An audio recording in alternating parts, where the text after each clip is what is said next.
Now, for anyone that is a fan of Mikyx, you will be happy to know that G2 do all have matching icons. They've all gone for the Void, and that usually means that they want to make their opponents feel very miserable, like there's nothing that they can do being trapped in the G2 Void. Bit of fun facts for you as G2 look for a bit of an invade very early on into the game. So quickly, before we get into any specific matchups, I want to have a look down these rune choices. Unsealed Spellbook for Sacre on the Kennen in the top lane. Glacial Augment for Pirean in the mid lane on the Neeko. There's also a Spellbook on Dreams. On the other side, pretty bog standard, you know, Airy on Wunder. Jankos has the Electrocute for a bit more burst damage. Very common. We also have the Conqueror on LEC. I'm sure our boy Foxdrop can talk all about that. Well, those are two runes that are pretty interchangeable when you play these like AD bruiser champions. It really just comes down to your personal preference, your playstyle. As you mentioned, Electrocute is more burst damage, so it's a bit better in that early game to get that extra damage in those ganks. Whereas the Conqueror is much better if you're having more extended fights, and it's also better if you go for a tankier build because you tend to survive longer to get more use out of that Conqueror. So for me, Jankos having that Electrocute, we could just be seeing like a Warrior Enchant Black Cleaver Jarvan build, which Smithy played a lot at MSI. Of course, we don't want to reference too much the team that lost their quickest international finals in the history of League of Legends, but still, it is something that you can play.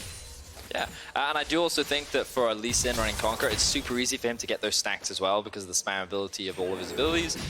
So I think that's really cool. We noticed that that early invade from G2 was basically used to get this vision down, so they have insight into where Selfmade is right now in the jungle. That means that Jarvan can take his time towards the bot side, and he's actually just immediately making his way up towards the top lane to help support Wunder in the event that Selfmade looks for an early gank. So a tiny addition to that is SK did the same invade down towards the red side jungle of G2. They put a ward in, but because Mikyx took Sweeper, that ward was then cleaned out by G2. They knew that Jankos started at the red, but they then don't see any further rotation. So SK a little bit more in the dark in terms of jungler position than G2. Something about this early jungle pathing as well, which we might see in around 2 minutes or so, is that if Perkz and Mikyx push out now, if it then bounces back to them at this time, Jankos will be around this side because he went red buff into Krugs, which means that your Krugs going to spawn around the 420 mark, and it's a really efficient path to go if you're looking to optimize your experience. So it's something that we might be seeing in that bot lane because there is no cleanse or anything like that out of the SK bot lane if Jankos decides to go there in about a minute or so. At the moment, both junglers up towards this top side. Selfmade consistently ganked for his top laner in Spring Split. Of course, it was Whirlib in those days. Sacre, the rookie, coming in for this split. Has had a pretty strong performance so far. Hasn't really had the chance to shine, but after he was the MVP of the EU Masters, we're expecting quite a lot from the SK top laner. Yeah, and it's no real surprise that we see Selfmade already playing around him. I love the early vision investment up towards the top side of the map, as you see a bit of trading happen down bot. They're looking for a dive onto Sacre, and that's because Wunder, he was getting a lot of very effective trades in the early laning phase. Viktor can be very oppressive with his Q, and you can just see there's very little that you can do against the E harass in lane. It's very obnoxious to deal with, even though it burns a lot of mana. It's still like, it's very effective at just slowly chipping you out, and they're looking for the dive. So Selfmade's just trying to play towards the side here. The teleport coming in from Pirean. The Sonic Wave's going to connect, but Pirean is a long way away from this fight. Jankos forced away, isn't tanking up the tower. Wunder will take the first shot. Sacre can go in with a flash if he wants, but Jankos has the EQ combo. Pirean still has a flash of his own, but Wunder and Jankos getting away. The Tangle Barb connects and bursts blood to SK. I don't even think he was aiming at Jankos there, just so he happened to be standing in the way. That looked like that was going to be a really rough play for SK, dedicating those resources and not having anything happen for them. Caps free farming in the mid lane, but they do pick up that kill in the end. First blood to SK. And the biggest thing is the ward from Selfmade in the Tri-Brush. SK had full information of what G2 were trying to do, and they were able to respond accordingly. A very quick teleport coming out from Pirean. Selfmade was lying in wait in the fog of war, allows them to get the turnaround play, and SK draw first blood against G2. Now, we have seen things like this happen in the past. Caps has still got his flash and his teleport, so I want to see how much G2 do around that advantage. We've seen mid laners play into Caps, burn their flash, trying to get a kill, even in a 1v1, getting the advantage, but then Caps and Jankos being able to turn it around because of that summoner spell advantage. Also remember that the CS discrepancies have built up as well. Even though that TP play was made top, Caps was able to get a lot of farm completely uncontested, and Sacre, even though he gets that first blood, all it's done is equalize the golds between him and G2. So no real strong early game advantage built up, but here we get to see the replay once again. It's really smart for Selfmade. He reads this play, but he still sits in the fog of war because he wants Jankos to engage with the flag and drag, because he knows, yes, that's Jarvan's way to get in, but it's also his way to get out. And it means it kind of seals his fate right here as Pirean throws out the E. I genuinely don't think he was aiming at Jankos there, but either way, he hits him, and that's first blood. Aim in the general direction and hope Just that you throw hit. it out, see what happens. Beautiful stuff from the side of SK. So putting a bit of pressure onto G2 will cost them a couple summoner spells up towards the top side of the map, give Selfmade another opportunity to roam up top, look for a play. But speaking of roaming, look at Mikyx. Very classic play from him. Level 4 immediately looks for a play around the map. We saw it from Hylissang earlier on. We're also seeing it from Dreams. Want to just be around to help support his team, as G2 once again look for a play up top. They know there are no flashes on Selfmade or Sacre. Here we go. Mikyx gonna help out Jankos, or jump to Jankos with the battle dance. Wunder level 6, Caps on his way up as well. Now they've spotted him. Now Sacre does have his ultimate and an ignite. Could be a dangerous dive for G2. You've got to execute this perfectly. There's no TP on the rest of SK, so they can't join the fight.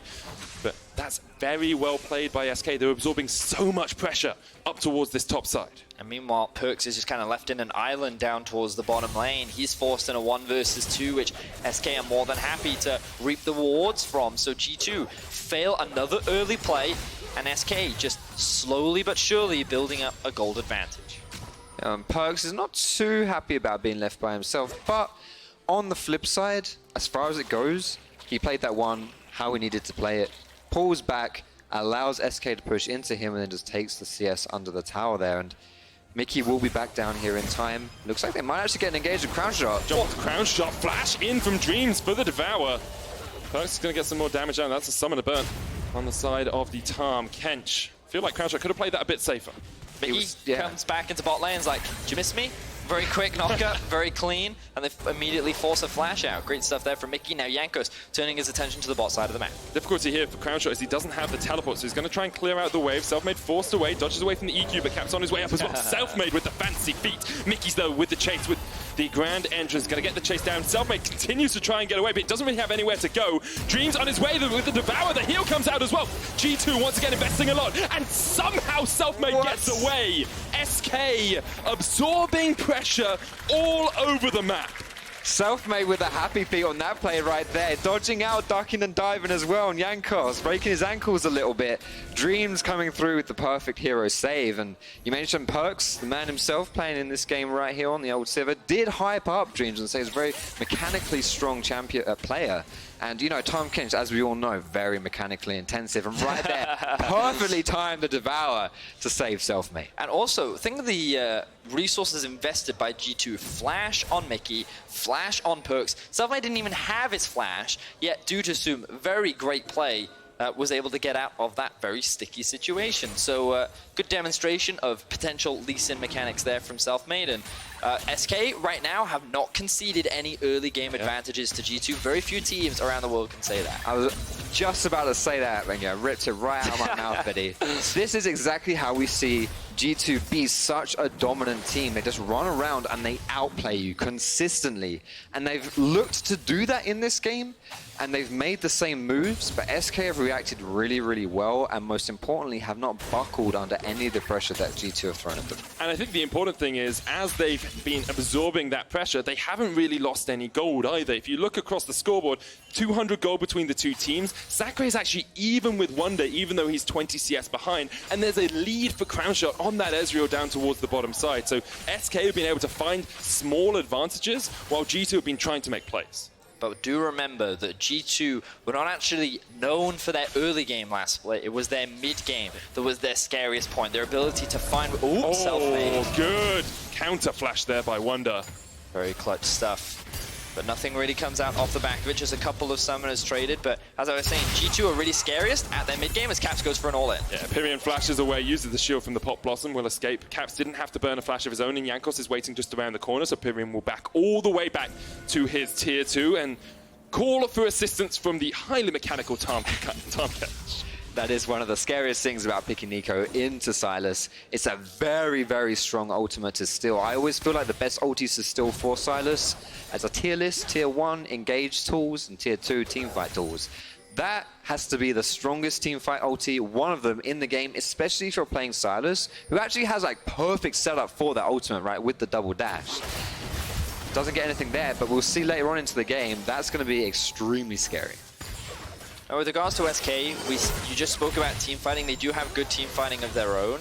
One of the cool things that SK have in terms of their composition is a surprising amount of peel and potential and pick potential, because when you have things like a Lee Sin and a Neeko, you just land a single skill shot and you can actually catch a target completely unawares, and there's a lot of follow-up from the side of SK. But in the event that G2 want to try and force a fight, you have the Tahm Kench save, you have the Neeko ultimate that can be used defensively, you also have Ezreal's mobility, and you have the Lee Sin kick. So SK actually have a lot of options to disengage from fights in the event that G2 want to try and force things in the mid game. What I think about the magical thing about Lee Sin as well is your ability to disengage with him is very easy. You just press R, get him out of there, sorted. The ability to play make and to effectively play team fights is something that's very, very skill and player dependent. And for me, Selfmade is one of the best Lee Sin players that we have here in Europe. This guy will absolutely find ways to make plays happen, to get those kicks off that completely change the fight. And now he's looking to repeat gank onto Wunder, who doesn't have his flash from when he blew it before. Selfmade does have the ward as well. He's looking for that flank kick. Here it is. Here we go. Jumps in with the ward. There's a kick away, and Sacre straight into the slicing maelstrom. The kill for Selfmade. We highlighted him before the game even started. And once again, it's Selfmade making plays for SK. That was excellent casting, Foxtrot. Set up the narrative. It happened live in action. Beautifully. You realise that was my voice. It was just everything was so good from the side of Foxtrot. Absolutely loved it. But yeah, Selfmade, he makes things happen. He helps his team secure another kill, and he's just playing so much around the top side of the map. We wanted to see him enable Sacre. He's doing just that. They had such great vision denial, and the execution was flawless. Wunder with no flash, there was very little that he could do. It's a beautiful alley-oop into the slicing maelstrom as well right there. Pretty unplayable gank, or undefensible gank there for Wunder. But he is Viktor. He does have TP, so we will be back into lane to lick his wounds. But Pirean's here. Tangle Barb's going to connect. Wunder pops down the gravity field. Jankos on the chase here as well. Pop Blossom used. Jankos able to jump in just in time. Counter teleport used. Shape splitter from Pirean, but they spot out the right one. And Sacre doesn't really have much here. Doesn't have the ult. Has no ability to chase down the rest of G2. Yeah, I think right here with Sacre not having his ulti, he thinks maybe that Pirean's going to survive a little bit longer right there, but going down, not having anything to save his teammate. Pirean thinking he was making the proactive play, but G2, right place, right time. Yeah, I think that was a really massive misplay from the side of Pirean. I think he TP'd top to try and help Sacre base, because he actually overstayed on the top side of the map, allowing Wunder to TP back into lane, and Jankos was in the vicinity. But then Pirean made the choice to stick around, which ultimately cost him his life because his flash was not available. All while this has been happening, Dreams has been moving around the map to help the rest of his team, but that's left Crownshot in a 1 versus 2, and these tower plates are going over to the side of G2, and SK have to be very careful about these small mistakes, because G2 as a team are very quick to convert small punishes into massive gold leads. And they're very fast at recognizing what the strong place on the map is and where they need to play at what time. Because as you can see right here, there's a huge kind of like vision wall at the bot side of this map right now for G2, which enables them to do exactly what they're doing right here and just run around this bot side. Oh, Tahm coming in here behind Jankos. Jankos was on the chase as well. Jankos caught out by Crownshot, but the 3-man quickness. Perkz on his way up. Caps already down so low. The Pop Blossom used as well. Caps used as well. But the flash, lash with the tongue from Dreams will take down Caps. Props to SK continuously finding picks of their own. We can celebrate G2 as much as we want, but SK are rivaling G2 in this early game, and it's off the back of Selfmade. He was the one to find some great clutch plays, on top of the fact that Dreams comes in with the flank on the Tahm Kench to force Jankos into this awkward position. And now Sacre going for the all-in. Waited for the minion wave to almost die, knew Wunder had overstepped, and then just came in, sliced through the minions, and sliced through Wunder. G2 playing really far up in this game right now, and SK are actually punishing exceptionally well. This is something that I was very impressed by them in the spring split, and it's good to see they haven't lost a beat coming into summer either.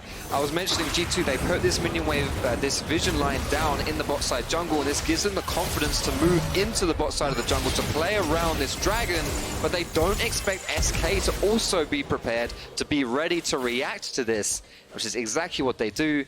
And huge props to them. And Sacre, this is cheeky. Yeah, he uses the Proto Belt to kill the minion. That means that the tower starts hitting Wunder. He then gets CC'd, and it allows Sacre to get that kill. Very well done. But yeah, that last play, all about Dreams and Selfmade. Selfmade gets that really great kick onto Mikyx to knock up Caps to allow them to secure the kill, but then it wouldn't have happened if it weren't for Dreams' flank behind the team. And SK are looking good. Yes, the goal lead isn't insurmountable, but how many teams can say that they've done a great job of coming to the 50-minute mark with a kill lead, with this kind of advantage over G2?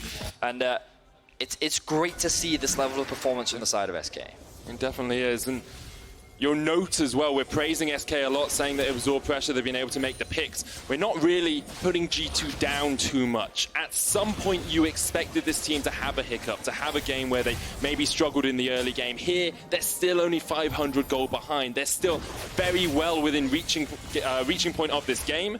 And until they really start failing consequentially, that's when we'll start to be a little bit worried. But Wunder caught out in the bottom lane once again. It's Selfmade and Sacre. It's all about them. And the double S is for SK. Get the kill. And the main reason I was going to say why we've been praising SK so much is because G2 have actually done a lot of what G2 always does. They have been so active in the early game, and Jankos has been literally everywhere. Yet SK have just done such a great job of punishing it. But now we're starting to see some of these big mistakes come out from Wunder, overstepping. And we see Dreams posturing very far forward in this mid lane. He knows his jungler is there. But G2 is very aware of where Selfmade is, so they're not overcommitting to the play. Oh, wow. They're going to go in with Cataclysm in the middle lane, not overcommitting, but they can commit just enough. Dreams goes golden. Crownshot doesn't really have any damage to the bottom of this stuff. Dreams with the thick skin won't survive for long. Sacre will get a tower in the bottom lane, but G2 find a kill in the mid. That was hideous timing right there for Dreams. Just as Selfmade cues over the wall, Jankos pops out of his bush and takes him down. It's going to be a tower as well. We're just praising the fact that SK were able to react to what G2 were doing, but G2 do not relent as a team. They keep putting this pressure on you. And you can see at some point they're going to find something. And right now for SK, they were able to get... I mean, they're in the lead this early game. I mean, just because G2 got a kill, it's almost easy to say, yeah, the game's over now. They got their second kill of the game, it's done. But SK have a very good team fighting comp. And in my opinion, that's one of the team comps that's the easiest to execute. And so I think, if you can get this good early game, then realistically speaking, because of this draft, SK, this is a totally winnable game for them. And they don't have to do anything crazy to achieve that. Because remember, the SK's comp is not about snowballing, right? So even if you're just going even with G2, and sure, you're trading a couple of kills, you're trading towers here and there, like, SK is in a prime position to just force one good team fight, and then all of a sudden that gold lead that is, what, a couple hundred, 1,000 right now, can snowball to 3, 4K. Once they're in that spot, G2 have less options to try and fight back against SK, because G2 are honestly relying a lot on their team fight prowess. They have the Jarvan, they have Viktor, Sivir. Caps is only the really one that can look to play on side lane. And when we get to that point, we can explore how G2 try and leverage that. But for the time being, SK very comfortable, very happy. And as we're reaching this mid-game point, the game is not out of control, which is ideal when you're playing against G2. It definitely is. G2 have a habit of just spiking their gold lead. Between 15 and 20 minutes last week against Splice, they got plus 7.8 thousand gold. In 5 minutes, they accelerated the game by almost 8,000 gold, which is absolutely incredible to me. Now, gold pretty much equalizes that. Rift Herald takes down the tower in the bottom lane. SK... you're getting 2 items complete on some of these carries as well. Crownshot on his signature Ezreal has the Trinity Force and the Manamune stacking up, so he's in a very strong spot. But the question is, can they hold back G2 as we get towards the mid-game where G2 historically have been so strong? And this is one of those things where sometimes we see teams play a little too defensively because they have that level of respect for their opponents. They're a little too afraid sometimes to force a play because we're in a good spot now, let's just be patient, let's slow down. But again, Foxtrot, you already said it, G2 don't slow down. They're not a team that just gives you a moment of respite, and you have to be willing to block every single punch that they throw at you, because if you make that one wrong move, that right hook is going to land and you're going to be down and they're not going to give you another opportunity to get up. I think for me, what I'm keeping my eyes on to that point is Sacre on this Kennen, because I was casting the E-Masters and he got the MVP of the entire tournament, and he was just mega smurfing the entire way through playing for SK Prime. But with confidence as well as G2. Perkz has to flash across the wall. The chase maybe on as Sacre has a flank position. Nicky off the wrong side of this. Pirean coming down towards the bottom side. Perkz trying to get away. 200 HP on him. And the fight erupts up towards the jungle now. Crownshot and Crownshot. Yeah. It's Pirean. Crownshot and Pirean. Looking for this flank Kench position. ulti. Going in. Mikyx lands the charm straight away. The quickest no thick skin. Just deliver them the double. 2 quick punches from G2 and SK are down for the count, but maybe they want to get up off the mat. Pirean going forward, can't find any connections, and SK have to retreat, limping. Just as we were talking about perhaps over-respecting your opponents and playing a little bit too passive, the most over-aggressive play you could have cooked up happens for SK, delivering Tahm Kench. Wait. I'm going to call him a frog because Ender's going to get triggered if I say that. And the Blind Man into their deaths. I mean, you can't really give G2 an inch because they will take a mile, and right there, that was a bit of a blunder. So a lot of things happened where we actually get to see a bit of classic G2 in this situation as well, because SK had committed to the Inferno Drake. And what G2 will often do is when they only have one strong side of the map, they like to play towards it. So they actually grouped up as 4 members mid and then made their way up towards top. What they weren't expecting was SK to actually challenge them in their half of the jungle, because SK actually had very little vision in that area of the map. They then force G2 down, they chase them down, they think, actually, this is a great fight for us, and then we see that Tahm Kench play happen where he delivers the Lee Sin, and unfortunately, they walk headfirst into a Rakan ulti and knockdown. Sacre has Rabadons here, he's going to go for the full fight, doesn't even need the Zhonya's Wunder. Ignite ticking, won't quite be enough. That's the confidence of Sacre right there. He's an exceptionally talented player, and buying Rabadon straight up second is... well, confidence? I don't know. He is the carry for this team at the moment. He's 2-0-2. If he can 1v1 Wunder in a side lane, you eliminate one of the 5 best players in our league. You eliminate Wunder. Wait, SK are actually starting the round 22 minutes in. G2, they have 1 member dead, Wunder is alive and has TP, he's on his way. Keep an eye on Sacre, where is he right now? No slicing Maelstrom, but has an elixir of sorcery as they look to the right. Here's the teleport behind, Jankos goes in with the cataclysm onto Crownshot. That's not the target you want, he can jump away. Pop Blossom from Pirean, not quite gonna connect. Caps flashing away, but Selfmade misses the Sonic Wave. Caps with the Kingslayer, trying to make the outplay, dodging around. Caps can't survive any longer, 1-for-1 in the fight. That would have been so different if Sacre had his Slicing Maelstrom. He bought a potion just to kind of juice himself up for that team fight because it was going to be so crucial for this game.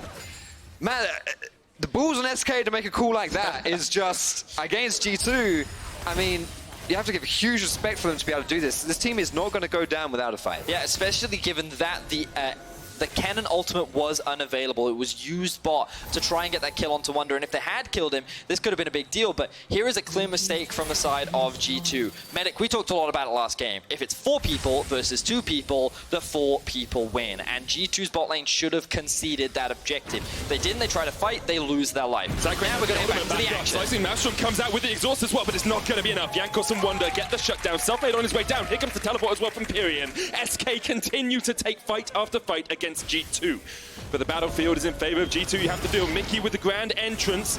Does have the quickness back up. He's kicked back into the wall as Perkz and Jankos come in from the side. Dreams, this is Pirean. Down towards the bottom side, going to use the Super Soaker to slow down Perkz. Misses the Tangle Barbs, and Jankos is there. Caps, Pirean with the fancy feet. The Cataclysm comes down in the end. Zhonya's into Pop Blossom, won't keep him alive for too much longer, as G2 equalize the scorecard at 7-7. And now all of a sudden, G2 are the team with the gold lead, and we talked about it. You have to be able to keep taking these punches from G2, because the moment you make that big mistake, they snowball the game out of control. And while SK looked very good in the early game, they made a lot of great plays. A couple of small mistakes right now have given the ball back into G2's favor. But you've got to give a huge amount of credit to SK for looking for these proactive plays, because you're not going to beat G2 just standing there and waiting for them to make a mistake. This team doesn't really make a huge amount of mistakes, honestly. Right now, an Infernal Dragon is spawning. You mentioned about how G2 play towards the strong side of the map. Right now, these guys are feeling very confident. They have their cooldowns not quite available on Jankos for the engage. But you have to think, you know, with the cooldowns of the Pop Blossom, of the Slicing Maelstrom, I'm not sure SK will want to try and fight this one. Infernal Dragon started up. SK, disagree with you here. SK want to fight this one. They're going for it. So Shape Splitter used. Infernal Dragon goes down. Mikyx with the flank here. Pirean immediately caught out and he's done. Pop Blossom can't come in, but Sacre now onto the backline. The slicing mouse from Caps goes golden with the Pop Blossom. Sacre taken out as well. 1 for 2, 1 for 3, 1 for 4. G2 wiping the floor with SK. What a team fight from G2. SK, there it is! The ace for G2.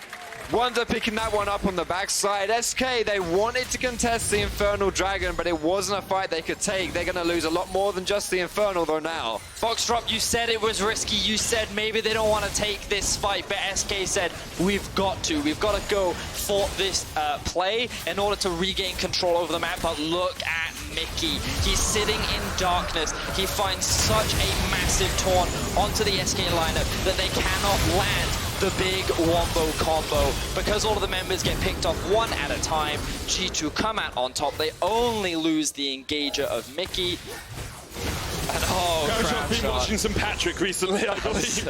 And Wunder was just there like bait. He was like, oh no, I've overstayed. Out of position. But that there was means Jankos. 4-3-5 after being camped in the early game, and G2 show us once again why they are the top team in our league. Credit to SK though, the 6th place team from Spring, fighting against the most dominant team I think Europe has ever seen in terms of international success, and showing that they can play with the big boys. If I am going to be an optimist here for SK, yes, they have kind of tripped over a little bit and fallen slightly on their face. Cuts and bruises abound. The thing is, we saw them lose a team fight, and we're talking about how strong SK's team fight is. The way in which they played that fight is absolutely not how SK will find success, because they were the ones getting engaged on. If SK want to win team fights, they have to be the ones engaging, and there's still a chance to do that, like a cheeky little bush. Here we go, here we go. Oh, out of darkness they come, and Sacre jumps off the backline. Pop Blossom used already. Perkz is down, but Perkz takes down the Kennen with him. And now Dreams will fall as well. It's a 1 for 2 in favor of G2.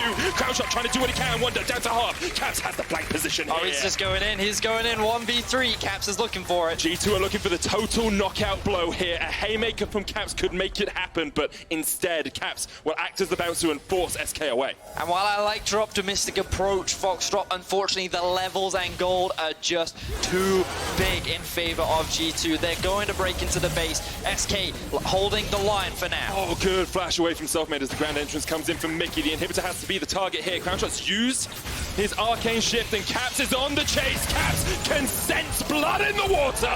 He takes one. Selfmade chased up towards the top side as well. Mikyx misses, but Wunder does not. The final shot into the heart of SK as Selfmade falls, as does the inhibitor. Up until the moment they lost, they were winning this game. You blink and you miss it. SK, 27 minutes into the game.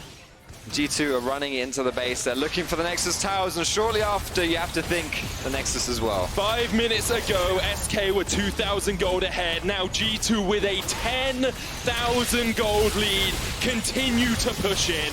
SK can do nothing against it. They tried their hardest, but G2 are going to remain undefeated. G2 now dancing around the Nexus, doing what they often do.